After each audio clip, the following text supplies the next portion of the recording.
இந்தியாவின் number 1 masala brand ஆச்சி மசாலா வழங்கும் மணிச் செய்திகள். இணைந்து வழங்குபவர்கள் அரசன் சோப். ரொம்ப ரொம்ப நல்ல சோப்.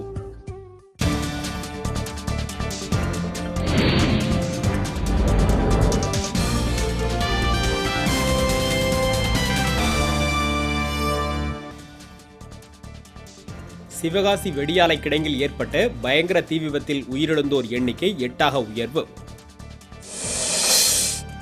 புதுச்சேரி முதலமைச்சர் நாராயணசாமி நெல்லித்தோப்பு தொகுதியில் போட்டியிடுவார் என காங்கிரஸ் அறிவிப்பு. பாஜகவில் இணைந்தார் உத்தரப்பிரதேச மாநில காங்கிரஸ் முன்னாள் தலைவர் ரீட்டா பகுகுணா. உள்ளாட்சி தேர்தல் இடஒதுக்கீட்டில் பல்வேறு குளறுபடிகள் நிலவுவதாக பாமக தலைவர் ஜி.கே. மணி புகார். கர்நாடகாவுக்கு மின்சாரம் தர எதிர்ப்பு, நெய்வேலி என்எல்சி நிறுவனத்தை முற்றுகையிட்ட விவசாயிகள் கைது. மேட்டூர் அருகே மூடி முத்திரையிடப்பட்ட ஜலகண்டபுரம் பேரூராட்சி அலுவலகம் திறக்கப்படாததால் மக்கள் அவதி.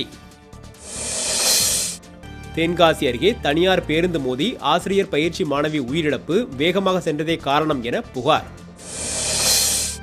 தங்கம் விலையில் பவுனுக்கு 112 ரூபாய் உயர்வு, ஒரு பவுன் 22,808 ரூபாய்க்கு விற்பனை.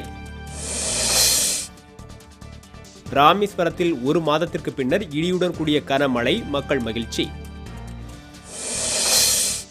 அலப்போ நகரில் நடத்தப்பட்ட வானூர்தி தாக்குதலில் கிளர்ச்சியாளர்கள் 300 பேர் கொல்லப்பட்டதாக துருக்கி ராணுவம் தகவல். இந்தியாவின் நம்பர் 1 மசாலா பிராண்ட் ஆச்சி மசாலா வழங்கிய மணிச் செய்திகள். இணைந்து வழங்கியவர்கள் அரசன் சோப்.